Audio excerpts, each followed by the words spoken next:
Welcome to the Be Your Soul podcast. I'm your host, Sky Bradshaw, and today we're going to explore the inspiring theme of visions of possibilities. In this episode, we'll dive deep into what it means to expand your view of what's possible in life. And I'll be sharing insights, tools, and practical guidance to help you embrace new paths of growth. In our Skylight segment, I'll be speaking with owner of Kinetic Roots Wellness, Michael Ward. Be sure to listen through to the end for tips on expanding your own vision of possibility. But before we dive into the Unclouded Heart segment for spiritual messages of wisdom, let's invite ourselves to become present in this moment within our body, mind, and energy. Take a few deep breaths in through your nose and out through your mouth. And in through your nose and out through your mouth. And as you breathe in and out, invite your mind, body, and energy to relax, relax, relax, relax. Relax, relax, relax, relax. Relax, relax, relax, relax.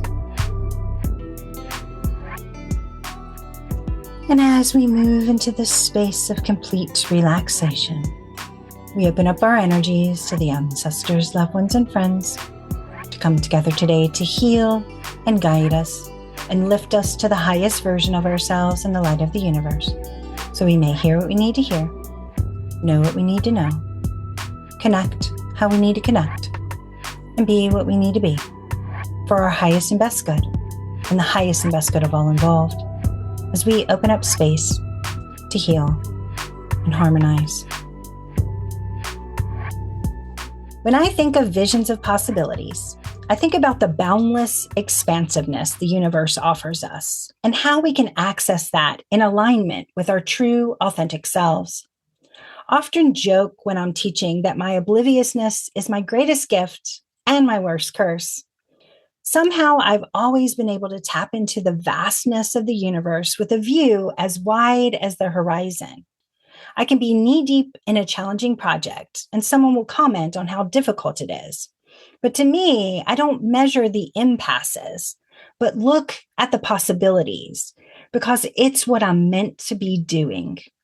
It's a calling I trust to follow naturally. From the moment we're born, layers of limiting beliefs wrap around us.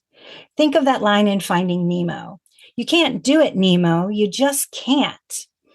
Even the most well-meaning intentions can come with bonds that tether us to small versions of ourselves, ones that resist growth. One of my greatest joys in the work that I do is helping people peel back those layers and tune into their authentic selves, awakening all the visions of possibilities that lie within. We often fall into the trap of believing there are only two choices before us, this or that. But that mindset narrows our vision and turns us away from seeing how many options there truly are. Last year, we shifted from the energy of reacting, responding, and replaying old patterns to an energy of asking, how do I feel about this? What aligns with my highest good? That shift opens us up to a world of possibilities and frees us from limiting beliefs and choices. When we allow ourselves to be curious and open, we discover there aren't just two paths, but thousands. We don't have to play small to feel safe.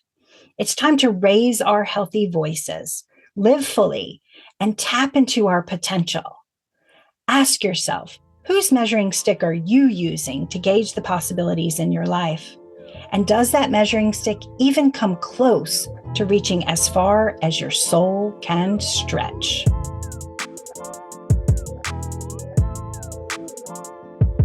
The Be Your Soul podcast is sponsored in part by Little Energies.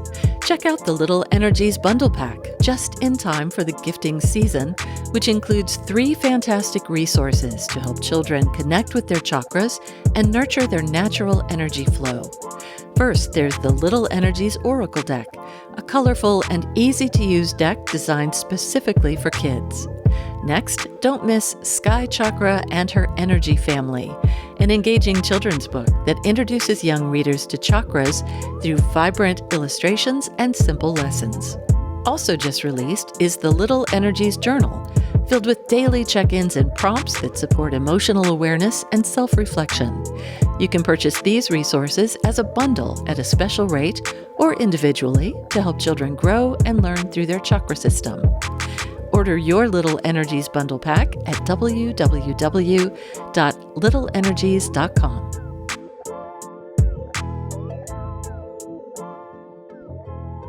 Today, we're here to talk about visions of possibilities, inspiring people to see beyond the known in order to create growth, with our guest, Michael Ward, a trauma-informed wellness practitioner and the owner of Kinetic Roots Wellness, a queer-owned practice offering massage therapy, Reiki treatments, and continued education for bodywork professionals.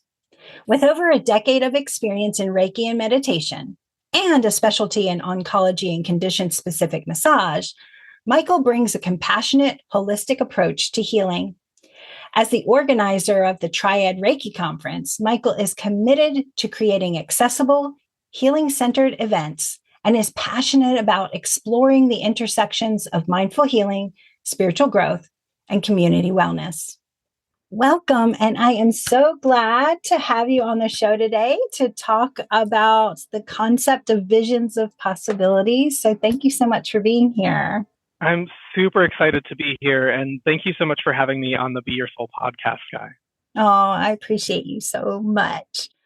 So, I always try and tune my guests in with concepts or ideas that I think of when I think of them. It's like, oh, if I have this thought process, then, who comes to mind when that happens? And recently, we've been in talks about a really fun project that you're getting connected to, and we'll talk about that.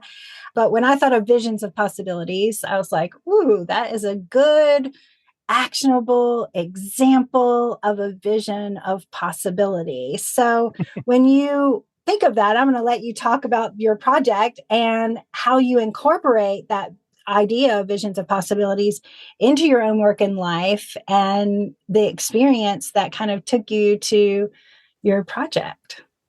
So, that project is the Triad Reiki Conference. So the whole plan is to bring together the different teachers, practitioners, and artists from the Triad area of North Carolina and bring them to one central location, which happens to be the Carolina Core Wellness Building in High Point, which is actually where I'm recording from right now. And the dream of this is that I've been practicing Reiki since 2007. And there's always been these little subgroups everywhere. Everybody has their own healing circles or meetups or what have you. And we don't really intermesh as much. And so the vision for this was that intermeshing, that building community and having everybody kind of in one centralized location so that we can get a conversation going around what the Reiki culture looks like in this area and maybe pick up some tips and tricks from each other's different schools or lineages. Absolutely. And, when you think of possibility, I always like to remind people, like when we're in our singular self, while that is powerful and important, it's also finite. When we move into the greater source, like all beings, the interconnectedness of all beings, then that's an infinite source. And you're taking that thought process of, in Jinshin Jitsu, we call it like it's an inner circuit. So our energy within ourselves is an inner circuit. But the moment that we take it up into the ethers, it's a complete circuit because it has that like fullness of all beings. And that's kind of what you're describing as far as, which I also know, I'm familiar with the idea, like the Reiki communities are these single cells, like this grouping and this grouping. And imagine the possibility if all of those connections come together, like the powerfulness of the individual becomes like this infinite energy of all, which I think is beautiful. So that is like the literal description of visions of possibility, seeing the beauty of the snowflake, and also, or as Rumi would say, you're not a drop in the ocean, you're the ocean in a drop, like that sort of concept coming in. For sure, for sure. And I see the definition of the vision of possibilities as really seeing through all of those disguises and, I would say the muck and the mire to realize that within reason, anything is then possible. Mm-hmm. And, setting those intentions to make that happen. Right. And inviting those spaces that allows it to happen. There's a Haitian saying that says, Spirit says, meet me halfway and I'll see you there. So we can look all the way out to the possibility, but until we start moving towards it, it doesn't start moving towards us. Mm-hmm. And I think that's when I was thinking of that concept, like what you were doing. Like you just were like, okay, I see this vision. I have this idea of what is possible. Let me take one step closer. And as you step closer, the goal step closer, which is really, really beautiful. And I think it's going to be something amazing. I certainly hope so. And thank you for saying that. Well, it's only your measuring stick. Like, there's no measuring stick. You're making the measuring stick as you're making it. So in your experience, what are some of the common blocks that prevent people from embracing new possibilities? Like, a lot of people would see that opportunity and then say it's never been done, so I can't do it. Or, oh, well, it's been like this for decades, so who am I to put it together? And instead of letting the naysayer voice in your head or the critic come in, what do you think would be a good way to kind of give people advice to not let that happen? Yeah, so I definitely say that some of the common blocks, as you said, are those limiting beliefs. Those I'm not good enough, I don't know enough, I'm not worthy. I definitely had some of those as I was building up to this podcast of like, I'm not sure that I'm ready to do this. Especially with somebody that I've, known and looked up to for so many years. And like, I hope I can hold my own. Of course you can. Thank you. And then one of the other things is the fear of the unknown, or what I also like to call the what if, where somebody tells themselves, what if I fail? What if I go out there and create this thing and nobody shows up, or nobody likes it, or it's just, not what they were expecting. And these blocks often come into the body physically. And so like as a massage therapist, I see this all the time in my office as people kind of cave into their chest. They fold into themselves. They shrink down, make themselves smaller. And that's showing that they have this blockage physically of this fear or this unwillingness to go out there, try something new, and have the confidence to have that open chest, that breastbone towards the skyline, out and open. And then we see it, mentally and emotionally as well, with, an increase of depression, or as I was saying before, that lack of self-confidence.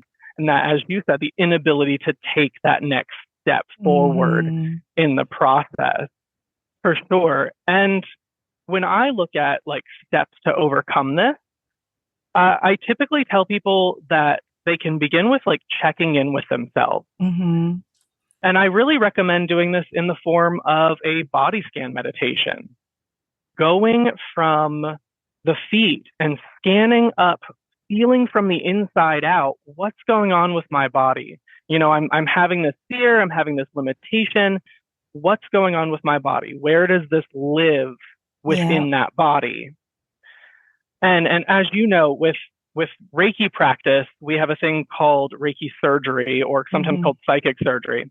And I often borrow from that for this practice and say, okay, once you find it in your body, find where it lives, let's start giving it a name, give it a color, give it a texture, give it something tangible that you can focus on, to then be able to work with it in a number of different healing practices.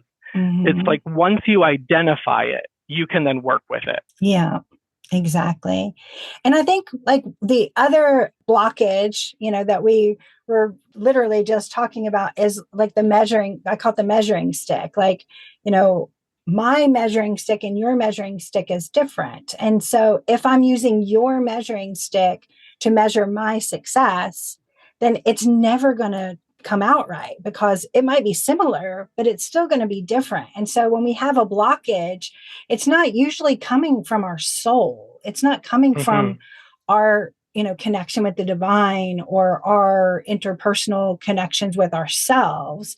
It's usually coming from what we believe someone else, we're assuming someone else's perspective or belief process or, expectations. And so we block ourselves in with these false perceptions of what we think others are going to need or what others are going to do. I teach a practice like you were saying. It's called the 3 5s, and people can find it on our YouTube if you scroll back to the very beginning.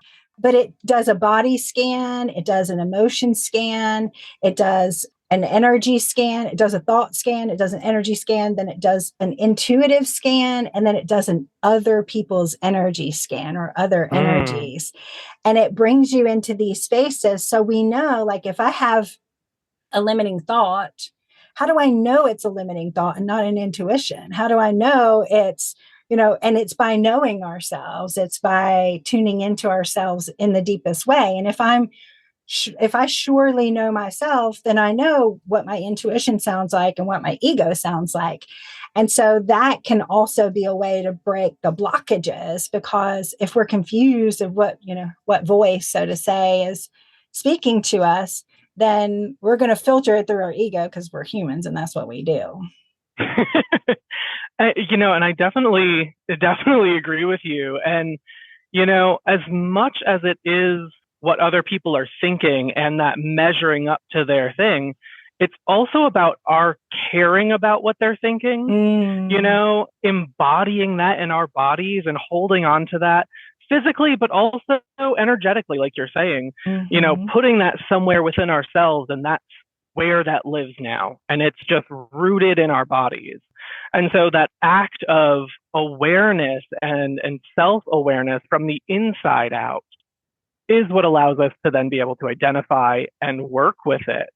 And one of the other practices that I wanted to bring up was the RAIN practice by Michelle McDonald. And it's really popular in mindfulness meditation, but RAIN stands for recognize, allow, investigate, and then non-identity or non-identify.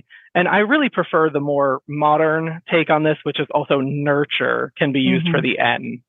But that's basically saying, like, recognize those limiting beliefs, recognize that they're in your body, that you have them, and allow them to be there because they're a part of you.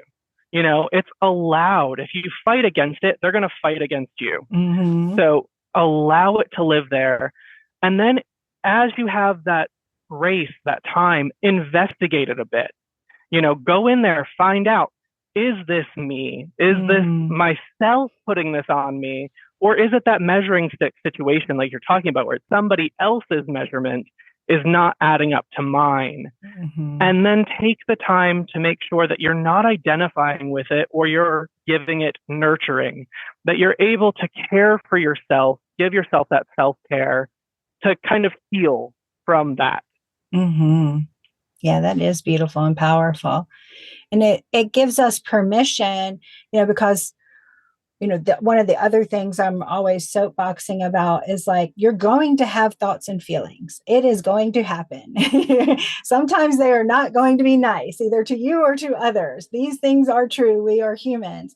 But, as somebody said to me once when I was saying, like, well, don't chase the thought, don't validate the thought, what are you going to do? He was like, okay, it's not the first thought that I need to think about. It's what I do with the second. And I was like, yes, that is true.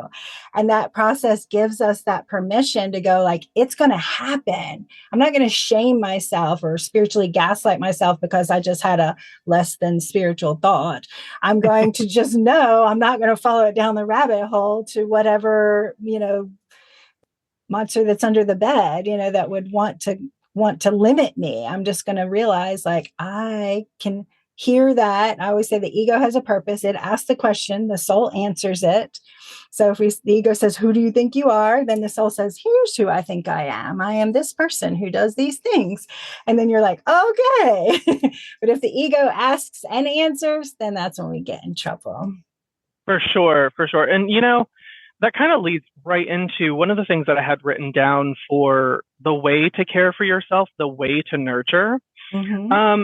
And often, even with clients or on my own, I'll use the Brahma Viharas or the divine abodes, which are from Buddhist practice. And so those are metta or loving kindness practice, Mm-hmm. upekkha or equanimity indifference practice, mudita or sympathetic joy phrases, and karuna compassion practice.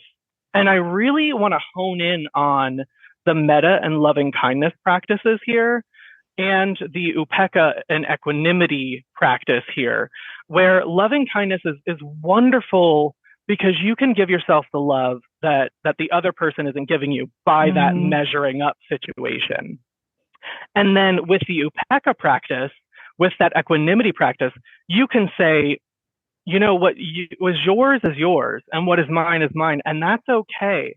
Even though I love you very much, I can't take care of you right now. I have to take care of me. Mm-hmm. And so those two practices together can really work to heal those limiting beliefs that are from others and that are from ourselves. Absolutely. And what role do you think energy healing plays in this practice? Like, how do you see energy healing expand people's visions or help them limit that limiting belief, I guess we could say? Well, I would say energy healing is fundamental in this form of self-discovery and personal development. Being able to see through this, that is what energy healing is for. And actually, one of the principal rules of Reiki practice is to heal yourself first, Mm-hmm. is always to work on yourself, because that allows you to come from a place of attentive healing and walk in the world as this healed being. And then energy work can also help you with that envisioning that we were talking about. Those intention Mm-hmm. setting practices are going to help you see beyond, and envision what you really want for the future.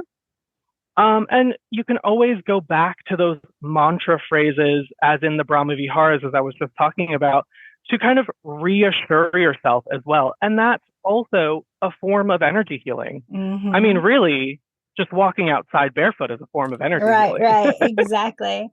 One of the things that I always think about when I'm trying to kind of give people the trilogy belief, like your physical body, yes, your physical body needs healing. Yes, your emotional body needs healing. Yes, your energy body needs healing, is that each one of the experiences that we have, like, connects to a positive or a negative.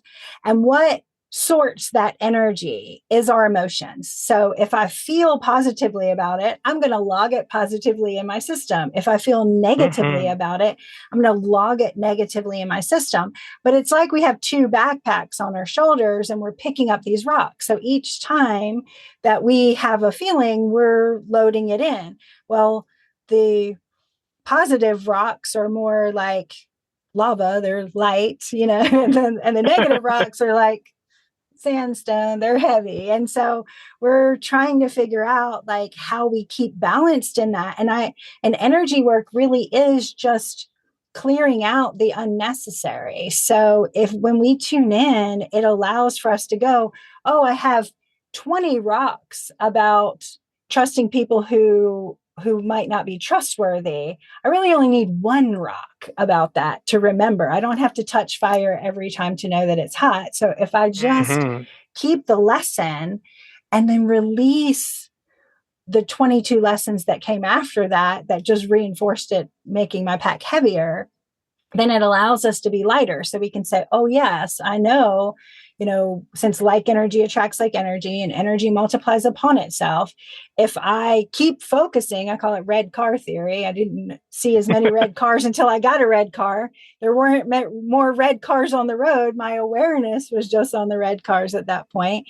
And so if we can clear that, kind of sharp vision towards the pain and move into the lightness of the lesson, then it allows our vibration to become more clean and clear and uplifted and tuned in.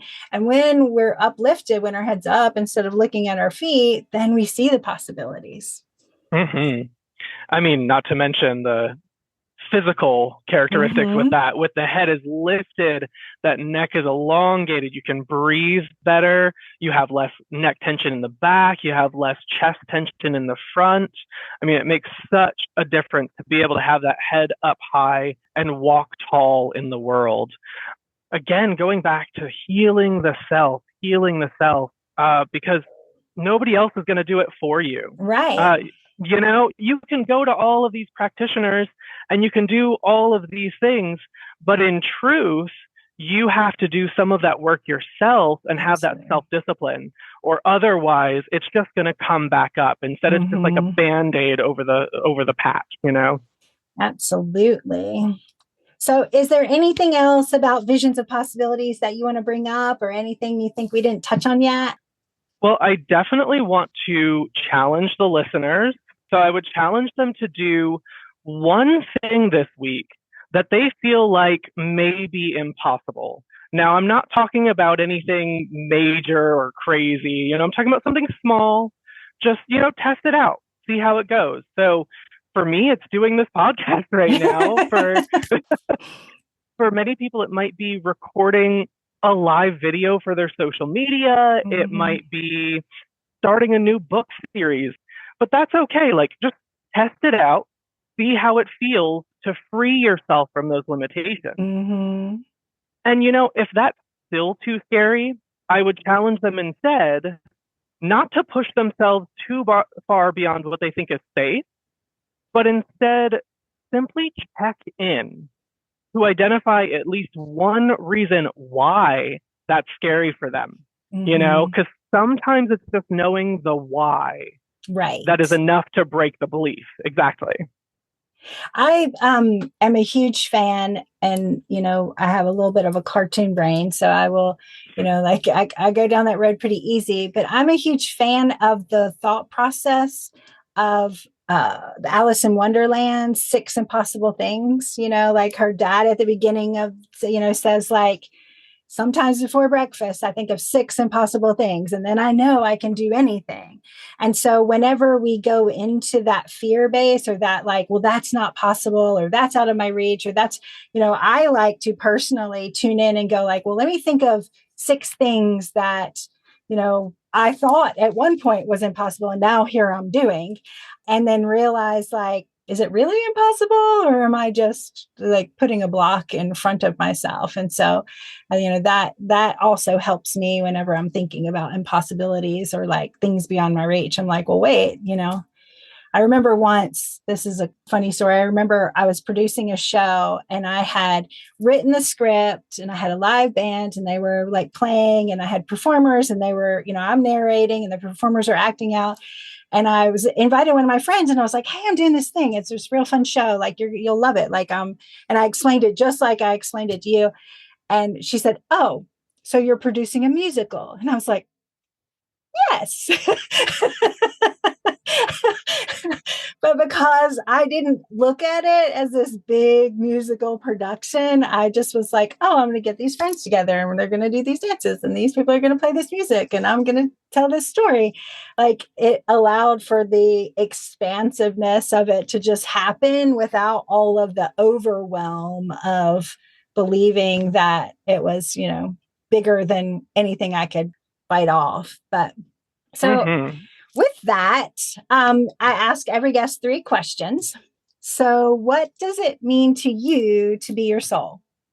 So to me, being your soul means living your truth and expressing your full self unapologetically, But with that being said, I can speak from the perspective of somebody who is queer and neurodivergent. And it's not always possible to be my soul, everywhere that I go. And sometimes I have to put on these different masks or these different hats.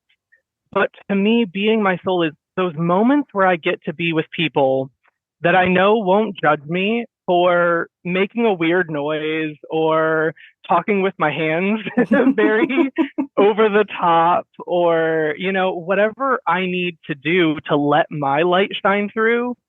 And those moments is when I truly think I can be my soul. Oh, I love that. So what's one thing that you do every day to get your self-care in, no matter what? I know this is going to sound silly, but I breathe. And what I mean by that is I take time every day, and usually multiple times a day, to take a deep breath, check in with my body, find out where is my mind, where is my emotions, just like as you were saying earlier. And then the big question, and this is what I tell a lot of my massage clients, where are my shoulders? Because that can tell you a lot about what's going on. So are my shoulders up in my ears? Are they back and relaxed down? Where are they at? And also, am I really mad or am I just hungry? Right. Because that's a really big question. I'm like, am I mad or am I hot? Because like when I'm hot, I'm like cranky. And everybody, as you said that, went like, oh, like every listener just went like, oh, where are my shoulders? Ooh, okay. Like, where are they? Roll them back and roll down. them back. Yeah. Come down in. Yes, that feels much better now. So what does centered and balanced feel like in your life? So to me, centered and balanced is being grounded in who you are, just like we were saying with being your soul. I think it's being grounded in that soul truth. And it's being really in tune with your body. That's been a common theme through this whole discussion, is checking in with your body, doing those body scans, taking that time to breathe, being in tune with your body, being in tune with your spirit, and knowing your needs without giving in to all of your wants and desires, because those can take you, way off mark. And then your needs are what you need to pay attention to. Now, give yourself those wants or desires every once in a while, but really having that right-mindedness, those clear intentions, is being that balanced, centered place. Absolutely. I love that. So give us the details about, we talked a little bit about it, like what are the dates, what to expect for the Reiki conference, and then anything else you might have coming up. Yeah, so the Reiki conference is happening on April 26th, 2025. It'll be from 10 a.m. to 6 p.m. at Carolina Core Wellness in High Point. And this is supposed to be an accessible, community-centered event that's going to foster this unity, this education, and this connection. We're going to have different speakers happening throughout the day. We're going to have a couple of food trucks here, hopefully. And then there's always the Core Coffee Shop downstairs on our main floor, which is fantastic to just grab something real quick. And then some of the other things that I have coming up, well, I always have openings and availability for my massage therapy services, which include like cupping and stretching and really just a tailored massage to what you need for your body. And that is with Kinetic Roots Wellness. We're here at the Carolina Core Wellness building. And then I also wanted to mention that we are picking back up with our educational services starting in January. And we're going to do this with a big kickoff special of 50% off Reiki Level 1 class that I'm offering in January so that we can make it accessible for students of all walks of life, because everybody really needs this healing, no matter who they are, and no matter if they can afford these, $1 million classes that are out there. Awesome. Well, that's exciting. I will make sure to send people your way when they ask. And do you want to go ahead and spell your website for us so they know where to find you? Absolutely. So you can find us on our socials on Facebook or Instagram at kineticrootswellness.com. You can find us on our socials on Facebook or Instagram at Kinetic Roots Wellness. And then you can find us on our website at kineticrootswellness.com. And that's KINETICROOTSWELLNESS.com. Awesome. Thank you so much for being here. It was such a great conversation, and I truly appreciate you being on the show and look forward to the Reiki conference. Thank you so much, Sky. I am looking forward to it so much, and I can't wait to see you there. Yes, absolutely.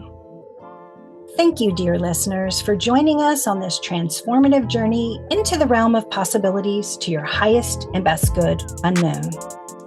Your presence is a gift that fills this space with warmth and connection. By choosing to tune in and engage with your personal growth, you're not only reshaping your own life, you're also opening doors for new possibilities that uplift everyone in our community. Together, we weave a tapestry of collective energy, inviting growth, understanding, and the beauty of what can be into our shared journeys. We are grateful for you. The Be Your Soul podcast is also sponsored in part by Tarot by Sky. This holiday season, consider giving the gift of healing with our gift certificates for tarot and energy healing sessions. These thoughtful certificates allow your loved ones to explore their inner wisdom and connect with their energy in a meaningful way. Whether they choose to experience a session in office, virtually, or by phone or email, they'll find guidance and support tailored to their needs. These sessions offer a unique opportunity for self-discovery and personal growth, making them the perfect gift for someone special, or even for yourself. With gift certificates available for any Tarot by Sky service, you can easily choose the ideal option for anyone on your list. Share the gift of insight, healing, and empowerment this holiday season. Visit www.tarotbysky.com to purchase your gift certificate today. In this segment, I offer tools and guidance that I have found helpful in my practice, and maybe you will too. So let's go a little deeper. This practice is all about tuning into a goal that sparks your imagination and ignites your spirit. In this exercise, we'll explore what achieving this goal truly means to you, how it can transform your life and open doors to new possibilities. We'll take a moment to list the essential ingredients that will support you on this path, qualities, resources, and actions that resonate with your vision. I encourage you to reflect on what you already possess and what you might need to cultivate further. And here's where it gets really juicy. Then you'll engage in a simple yet powerful ritual with a white pillar candle. As you write down your ingredients, you'll create a tangible symbol of your intentions. Each day, as you light that candle, you'll connect with the energy of your aspirations, reminding yourself of the incredible potential within you. So grab your journal and find a cozy spot. Let's honor the visions of possibilities that are waiting to unfold in your life. Are you ready to step into your power? Let's get started. Step 1, write about a goal you have in mind. Describe it fully. What does achieving this goal mean to you? Why is it important? And how will it change your life? Step 2, list the ingredients needed to reach this goal. These could be qualities, resources, skills, or actions, whatever you feel is essential. Reflect on which ingredients you already have and which ones you need to work on or acquire. Step 3, get a white pillar candle and a black Sharpie. On the outside of the candle, write each of the ingredients from your list. Place it someplace meaningful. Step 4, each day light the candle for at least 5 minutes. As it burns, read each ingredient aloud or silently and feel yourself aligning with these qualities, drawing closer to your goal. Step 5, Once a week, choose one action you can take to move closer to your goal, fueled by this newly aligned energy of possibilities.